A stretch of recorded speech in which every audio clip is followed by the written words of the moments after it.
السلام عليكم ورحمة الله وبركاته. الحمد لله وكفى، والصلاة والسلام على عباده الذين اصطفى. أما بعد، رب اشرح لي صدري ويسر لي أمري واحلل عقدة من لساني يفقه قولي. رب زدنا علما، رب زدنا علما، رب زدنا علما نافعا. آمين. Inshallah, in this session, we will conclude the ethics component. We have been looking on the contribution of Muslim philosophers in the field of morality or ethics. In the previous sessions, we engaged in a selected reading of a very early text in ethics by Imam Thabit ibn Sinan, rahimahullah. And the purpose was to understand the methodology of these early scholars so that we can enlighten our path in the modern times by their understanding and method to elevate the ummah intellectually. In today's session, we will have a cursory look on the contribution of another important moral philosopher, Al-Imam Abu Ali al-Miskawayh, rahimahullah, who died in 421 after Hijrah. He is considered the first Muslim philosopher and scholar to establish the field of Islamic ethics by his book, Tahdhib al-Akhlaq. But before we do that, there is a very important point from the book of Al-Imam Thabit ibn Sinan, rahimahullah. He highlights the importance of psychotherapy in the last pages of his book. As we have discussed before, that he was the court physician of the Abbasid Khulafa. He was near to the rulers. And in this book also, he has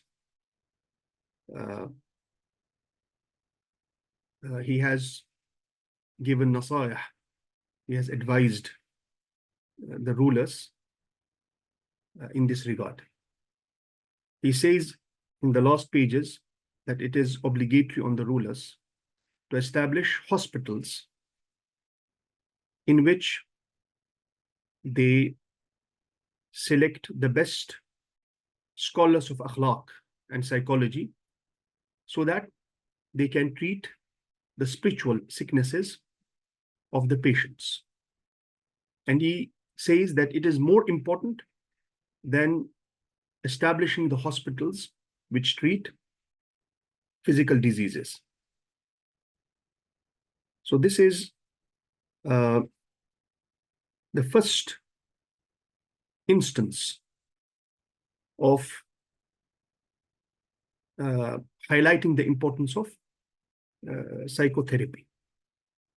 And inshallah, we will also see this in the text of Al-Imam Abu Ali al-Miskawayh, which means the Muslim scholars were well aware of the importance of this field, psychology or psychotherapy, or in other words, creating a balance between treating the body and the soul, and also understanding that the body and the soul are intertwined. So basically, what affects the body, the physical sicknesses, their cause may be the soul, and what affects the soul, its cause may be the body. So this is a very important principle which Al-Imam Ibn Sinan mentions. And he clearly says that the body and the soul are intertwined. He calls it ishtibak. So I have this statement here. He says, ثابت بن سنان رحمه الله فإن اشتباك النفس والبدن اشتباك شديد. He says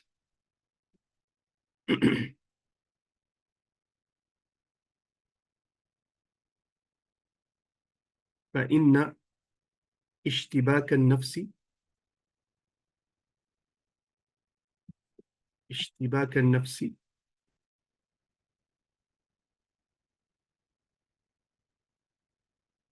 والبدن اشتباك شديد. اشتباك شديد, which means the nafs and the body is intertwined strongly.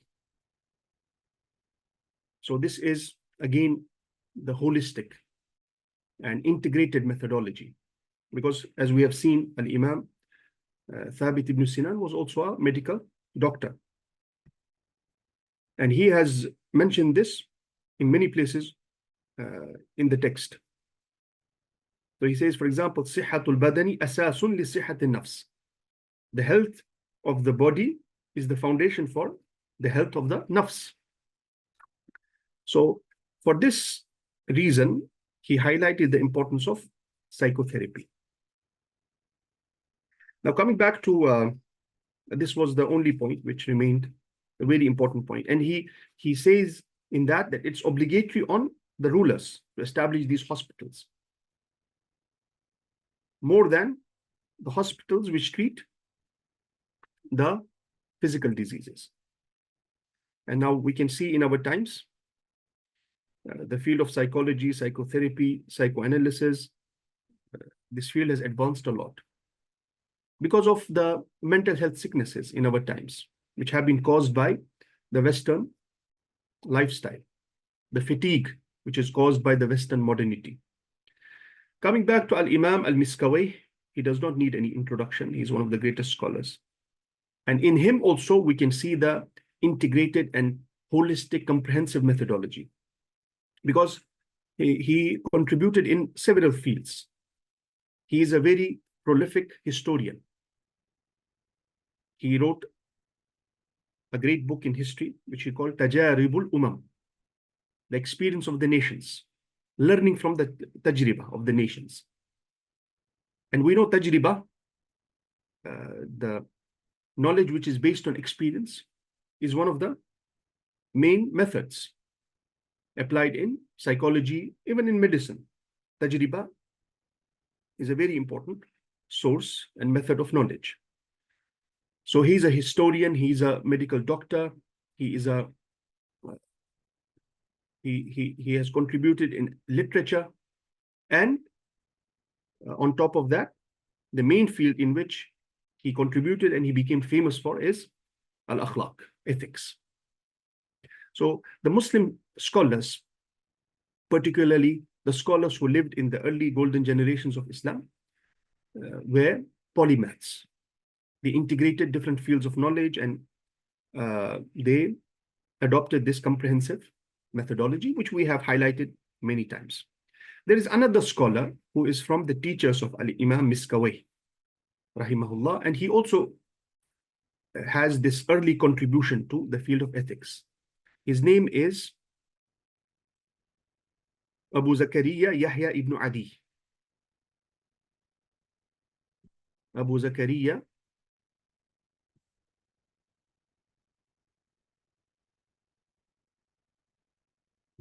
Yahya ibn Adi.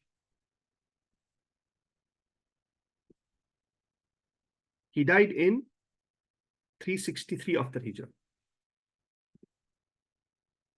He died in 363 after Hijrah. He is from the teachers of Al-Imam Miskawayh, or we can say Imam Miskawayh he was greatly influenced by this scholar.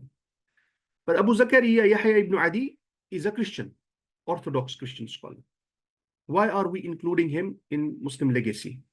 The answer is simple. By Islamic and Muslim legacy, we don't restrict it to only Muslim scholars.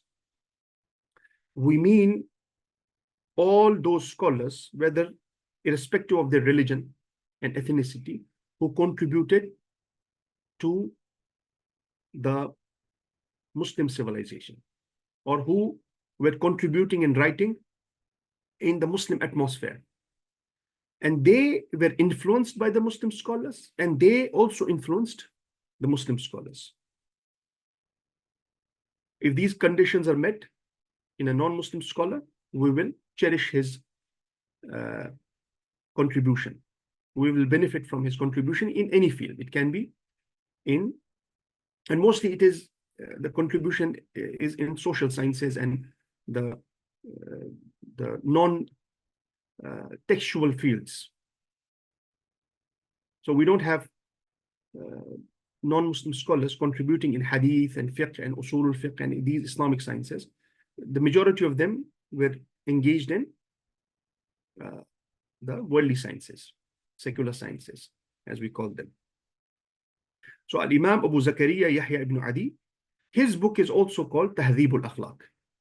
And this is quite astonishing that the names of the books which they compiled is called Tahdhib al-Akhlaq. So the reason may be that the original titles did not reach us, the names of these books. And later on, their students and those who benefited from these books, they gave this title to these books. And it is not only a title, it became a field itself, Tahdhib al-Akhlaq, nurturing the morality, ethics. So the name of the book of Al-Imam Thabit ibn Sinan is Tahdhib al-Akhlaq. Miskawayh's book is Tahdhib al-Akhlaq. The book of Yahya ibn Adi is also called Tahdhib al-Akhlaq. All these three books have reached us. And the book of Imam Miskawayh and Yahya ibn Adi has been published. However, the work of Imam Thabit ibn Sinan is still in the manuscript form, and we read some selected sections from this book from the original manuscript. So the book of Imam Yahya ibn Adi and Miskawayh has reached us. The book of Yahya ibn Adi is a brief treatise, and many overlapping topics, because the method is very near. The topics are same: how to clean and purify the nafs, what are the different potentials and faculties of the nafs, and based on that, what are the branches of akhlaq, so on and so forth. The scholars have given this title of the third master to Al-Imam Al-Miskawayh. He has been called the third master.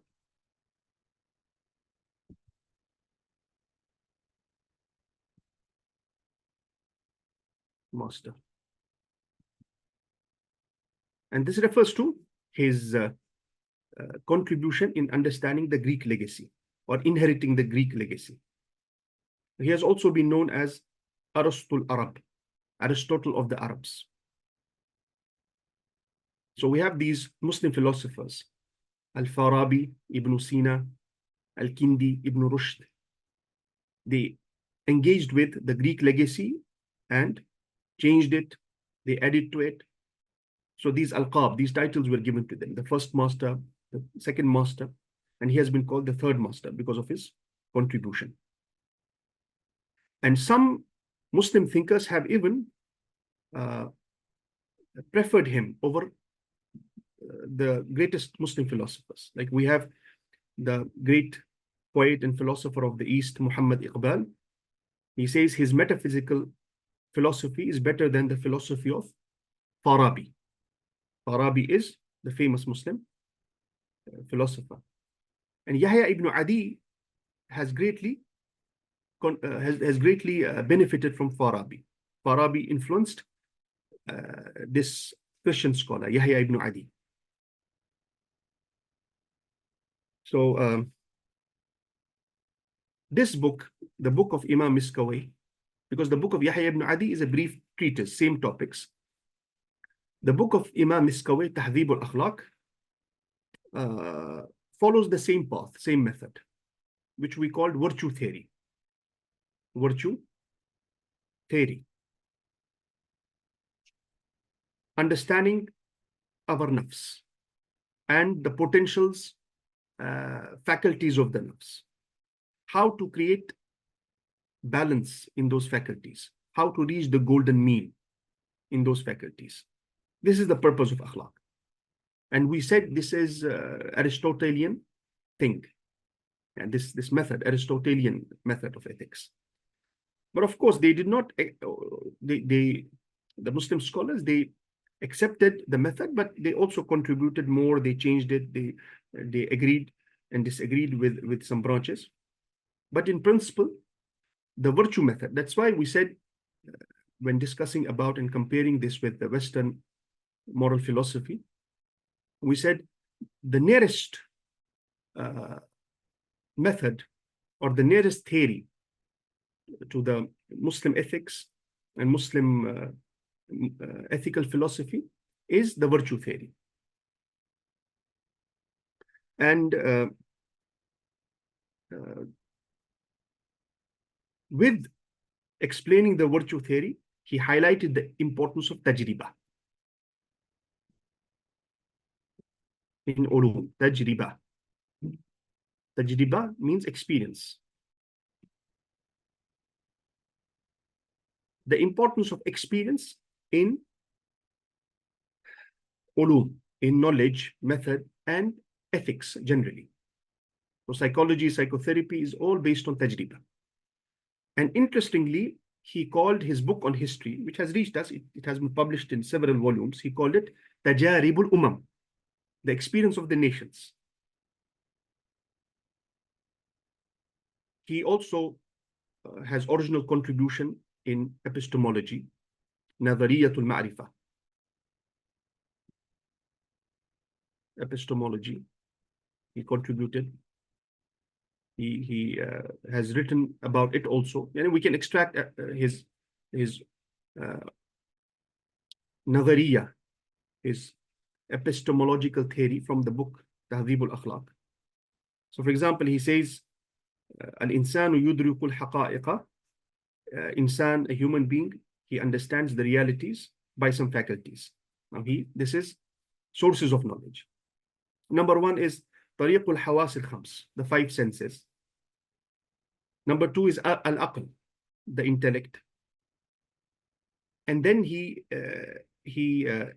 emphasizes the importance of disconnecting from the five senses and elevating ourselves beyond that, reaching ma'qulat, understanding the realities which are based on aql, not on five senses. Al-inqita'u an al-hissi wa sharaful ma'qulat.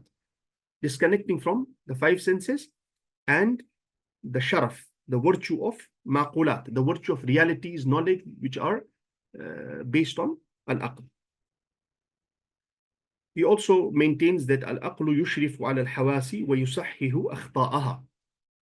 The intellect, it leads the five senses and also corrects the mistakes of the five senses. So according to him, five senses are valid sources of knowledge. However, they are not definitive sources. Five senses can fall into serious mistakes. Aql is more important than the five senses. So it is the sharaf of insan, the virtue of insan, what makes us a human being is this faculty of aql. And aql is used to understand ma'qulat, the realities which are beyond five senses. So this is a very important contribution in epistemology, understanding the sources of knowledge. Why is this important? Apparently, epistemology has nothing to do with ethics. Ethics is a practical thing, how to change ourselves, how personality development. So how does knowledge help in elevating our nafs, in purifying our nafs, in becoming a better human being? We will come to that. There is a method in modern psychology which is called cognitive behavioral therapy. Cognitive behavioral therapy.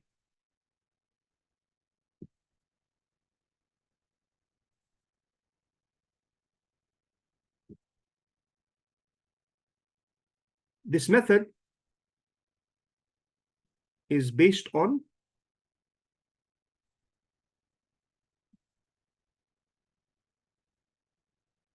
changing the beliefs of a person, treating, and this is a method of treatment, treating the psychological sicknesses by elevating the knowledge of a person, of the one who is sick. So we have this method, and we can say Al-Imam Miskawayh is the first scholar who pointed to this method when he discusses the sources of knowledge. So there are some psychological sicknesses which can be treated by elevating the knowledge level of this sick person. Cognitive behavioral therapy, CBT, is a form of psychotherapy that aims to reduce symptoms of various mental health conditions, primarily depression, PTSD, and anxiety disorders. Cognitive behavioral therapy focuses on challenging and changing cognitive distortions. Cognitive means the aql, what is based on knowledge, such as thoughts, beliefs, and attitudes. So a person may have these problems, mental health sicknesses, not because he has physical sickness or he has some disorders in the nafs. It can be because of his thoughts and beliefs and attitudes.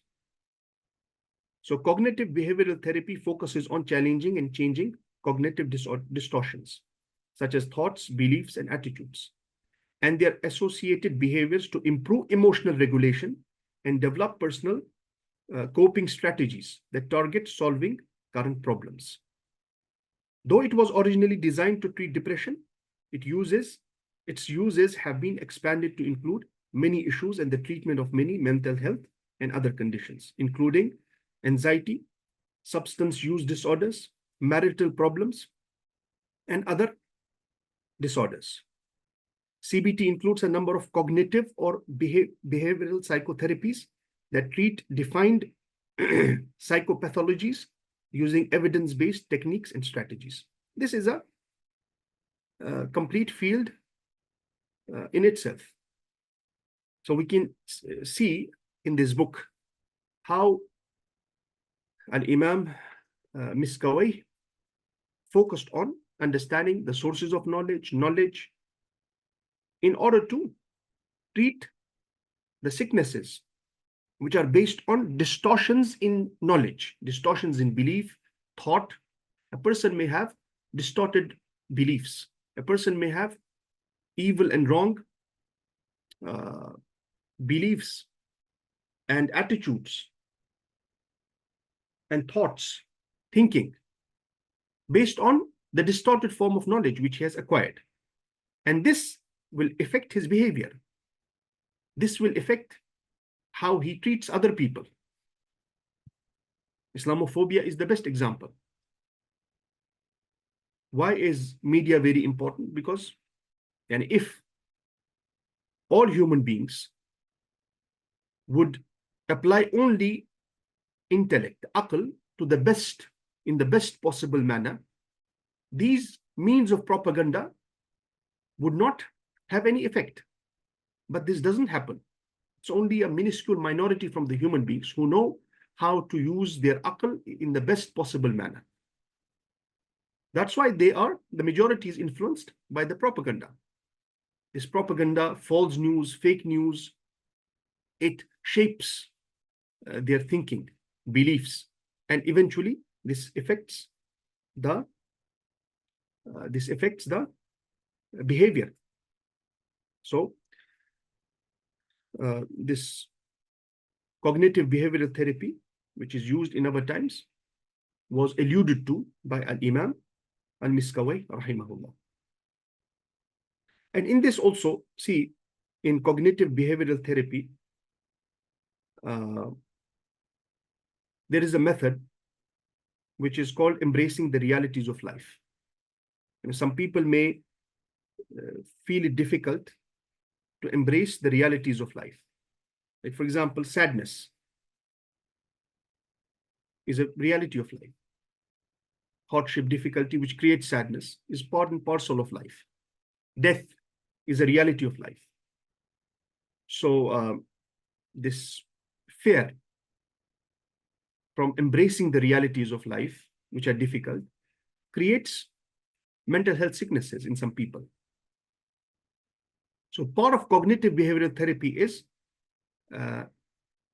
raising this awareness level, embracing the realities of life, understanding the positives in these realities which may seem difficult, like death and sadness.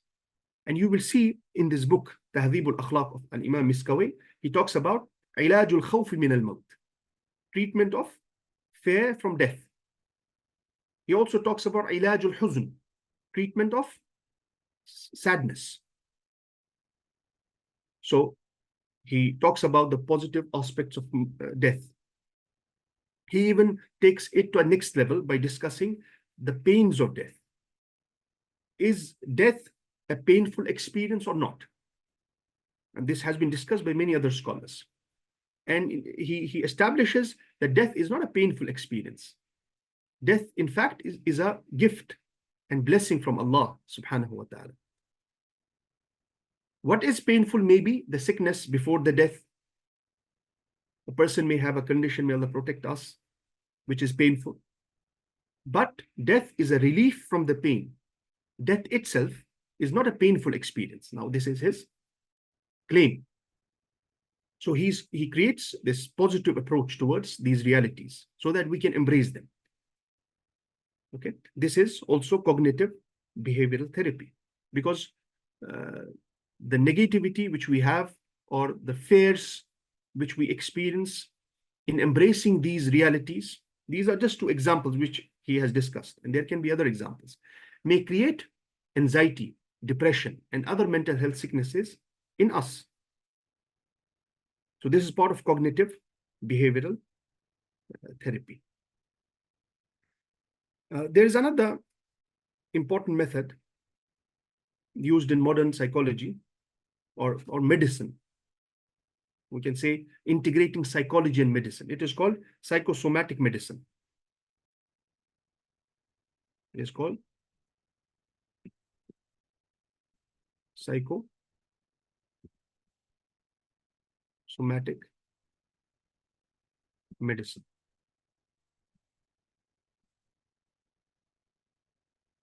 This is the same claim and method adopted by Al-Imam Thabit ibn Sinan, which we just read. فَإِنَّ اشْتِبَاكَ النَّفْسِ فَإِنَّ اشْتِبَاكَ النَّفْسِ وَالْبَدَنِ اشْتِبَاكٌ شَدِيدٌ.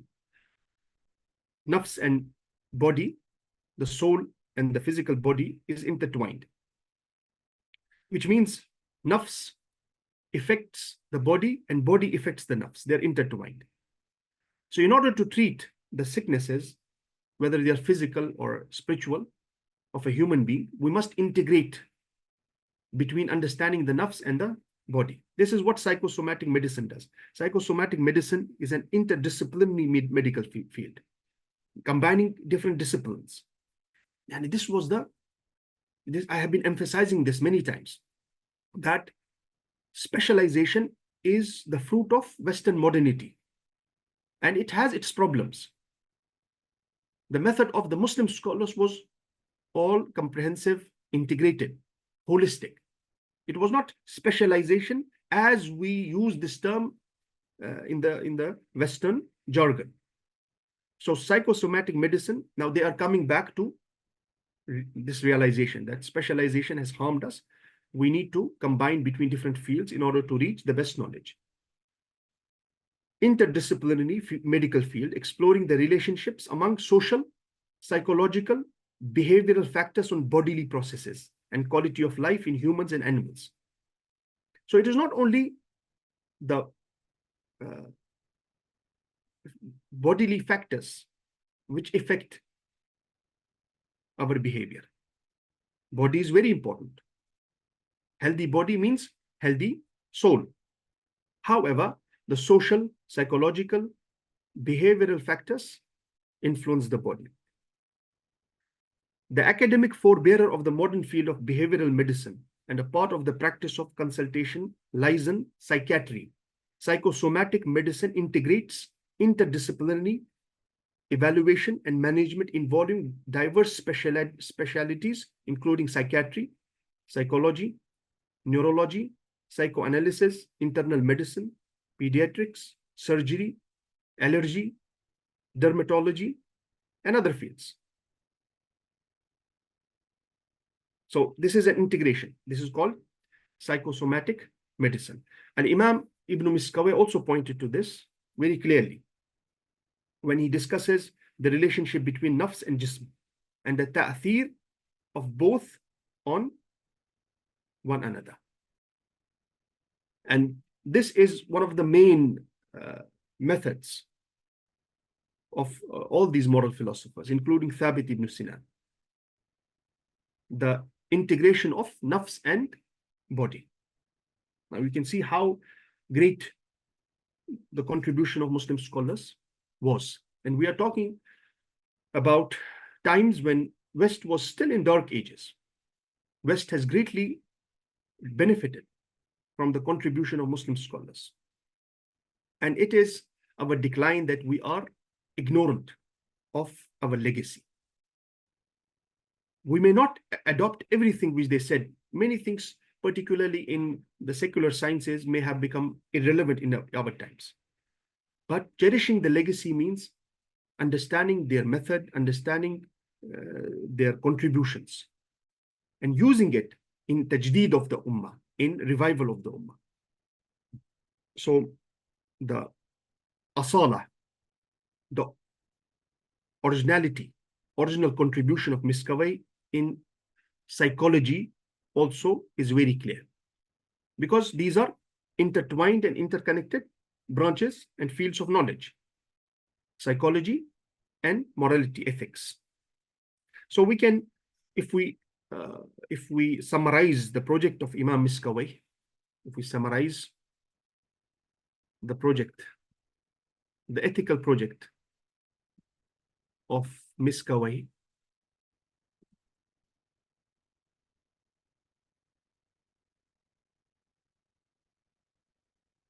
we can summarize it into words. It was infitahi,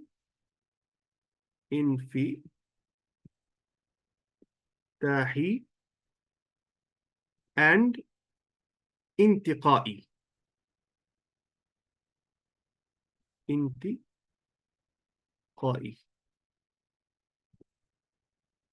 Infitahi means openness. His method, his philosophy, his methodology is open, which means he benefited from all fields, particularly the Greek contribution. And this is one of the main qualities of Muslim civilization. Our civilization is infitahi. We are open. Muslim civilization is an open civilization. We don't fear dilutions. We will benefit from all human contributions. We will benefit from Persians, we will benefit from Romans, we will benefit from Greeks, we will benefit from all human beings, with maintaining our own principles. And of course, common masses will not engage in this knowledge process. It's only particular scholars. And we believe that this cultural influence or amalgamation, the civilizational exchange or cultural exchange, whatever we call it, is natural to the human societies. So Muslim civilization has always been an open civilization. For this reason, we see how we benefited from the contribution of other civilizations. We integrated it. And we also maintained our own principles. We did not compromise on that. And in this cultural and civilizational exchange, mistakes will happen, because this is all, at the end, it is human endeavor. These scholars, they are not prophets, they are not infallible. Mistakes will happen. And we will always have scholars who engage in intiqad, naqd, critique. Critique is a very important method to revive knowledge, protect, and safeguard the Muslim legacy. We will always have. This is natural to all. This is natural in particular to the Muslim civilization. Intiqai means careful selection. Infitah is good, but you have to carefully select what benefits you. For this reason, you will see in the translation project, which was adopted and started in the Khilafah of Al-Ma'mun, the majority of the works which they translated were about the secular sciences. They did not translate the religious texts of the Greeks or their religious knowledge or their religious beliefs. They may have translated some things here and there, but it was mostly about the physical sciences. They translated philosophy, no doubt. They translated social sciences, because we did not need that. So infitahi, openness, and intiqai, careful selection. This was the method of Al-Imam Miskawayh, and this also, we can say, summarizes the method of all great scholars who contributed, who had original contributions to the Muslim civilization. And Al-Imam Al-Miskawayh, we can say, he established the field of at-tibb al-nafsani, psychology. He is the father of psychology and ethics. We call it at-tibb al-nafsani. At-tibb, tibb means medicine. At-tibb al-nafsani, but which is related to the nafs.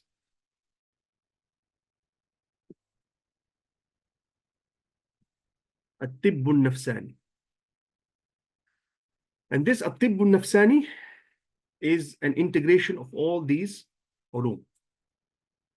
So the modern students of Islam, particularly psychology and ethics, morality, they must explore these great masters of knowledge, particularly Miskawayh, and understand their methodology, extract the original contribution, principles, methodology in these fields, so that we can enlighten our path in current times. We can establish Muslim social sciences. We can use this knowledge in the revival of the Ummah. And this would be the greatest nusrah, the greatest support we give to the cause of Islam. Alhamdulillah, inshallah, we will stop here today. And as we have said, this is the last session for the component of ethics.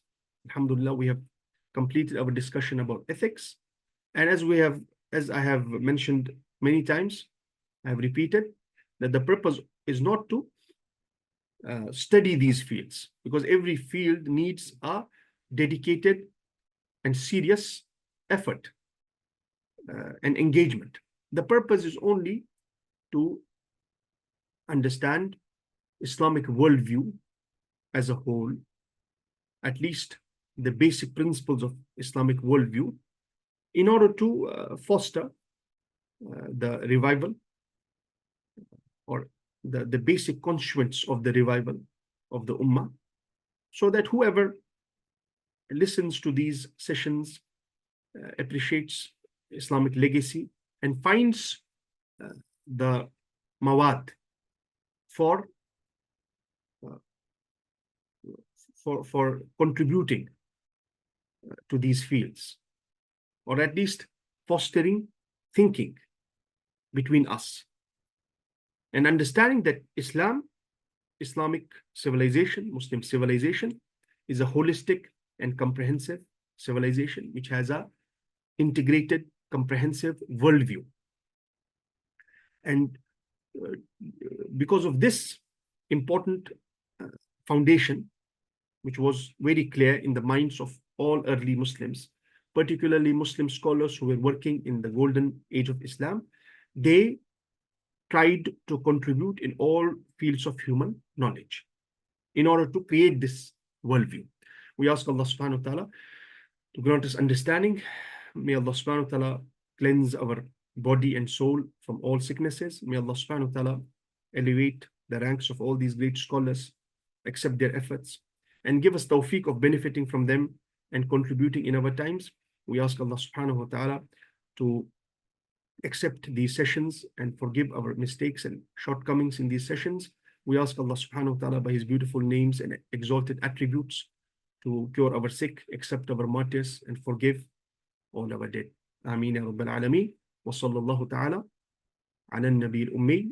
Wassalamu alaikum wa rahmatullahi wa barakatuh.